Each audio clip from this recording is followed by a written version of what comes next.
In the hours between the 24th and 25th of July 1943, Mussolini was removed as the fascist dictator of Italy. The country was finally free.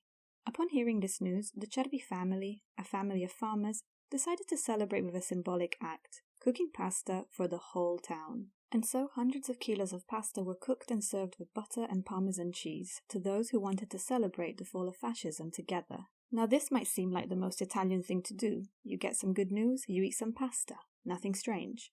But in that moment, what the Cervi family did meant a lot more because pasta was an anti-fascist food. And so cooking this dish on this day was a big culinary middle finger to Mussolini and fascism. This is because back then, fascists hated pasta and didn't want anyone to enjoy it. But why did fascists hate pasta, a core staple of Italian cuisine loved by many? Did they hate joy? Was Mussolini not loved as a child? Possibly, but if we look at historical evidence, there are other explanations, mostly to do with ideological, cultural, and economic factors. But to get to this point, we first need to look at how pasta became popular in Italy, because historically that's a recent phenomenon. Until the late 1800s, pasta was only popular in the south of Italy, with Sicilians and Neapolitans eating spaghetti as affordable street food with their hands. Pasta wasn't eaten in other parts of Italy at all. In the north and the centre, people ate rice and polenta made of corn. And back then, food habits were very local. There was no Italian food per se.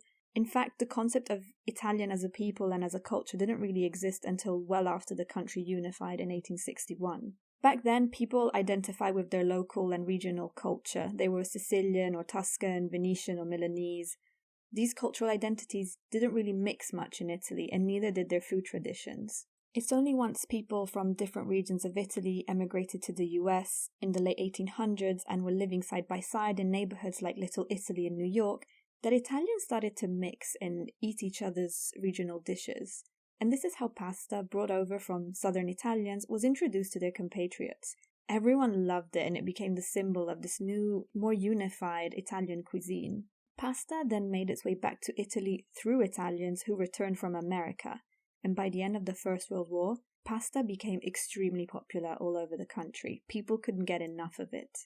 But when Mussolini came to power in 1922, he had a mission: make Italians fall out of love with pasta. And he had his reasons. One was that he didn't see it as a traditional Italian food, but rather an American import. Mussolini was from the rice and polenta eating north. He didn't grow up eating pasta, so of course he perceived it as foreign. So for him personally, the rise of pasta threatened his idea of traditional and culturally appropriate Italian food. He wanted people to eat more rice and bread, real Italian food, not embrace an Italian-American food trend. So to this end, he established festivals and special bread days and rice days to promote and celebrate fascist nutrition ideas and tempt Italians away from pasta, but it didn't really work. Another reason Mussolini hated pasta was that his fascist ideology revolved around the pillars of healthy and strong bodies, virility, and fertility. Pasta was not seen as promoting any of these qualities. Quite the opposite, it was detrimental. This sentiment was further amplified by the futurist art movement spearheaded by Filippo Tommaso Marinetti, who was also the co-author of the Fascist Manifesto. Futurists, and Marinetti in particular, often voiced their hatred for pasta and how it was bad for the Italian spirit. Marinetti decried how it made Italians heavy, slow, and pessimistic, that it was bad for health and virility because a heavy, bloated stomach does not encourage physical enthusiasm for a woman, nor favor the possibility of possessing her at any time. Like Mussolini, Marinetti believed pasta was anti-Italian and wanted Italy to be free from foreign influence. But again, the combined negative propaganda of futurists and fascists did nothing to stop pasta consumption.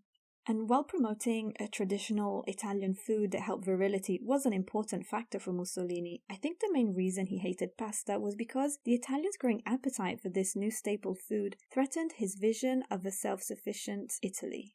Self-sufficiency was a core aspect of fascism. Italy was supposed to eat food produced within its borders and not rely on any foreign imports. And Mussolini wanted to free people from the slavery of foreign bread and reduce wheat imports, which were extremely high at the time. To achieve self-sufficiency, in 1925 he started the Battle for Grain campaign by investing heavily in agricultural technologies and clearing up agricultural land to make more space for wheat. And it worked. Wheat production grew while wheat imports reduced greatly. but it could only work if wheat consumption stayed stable.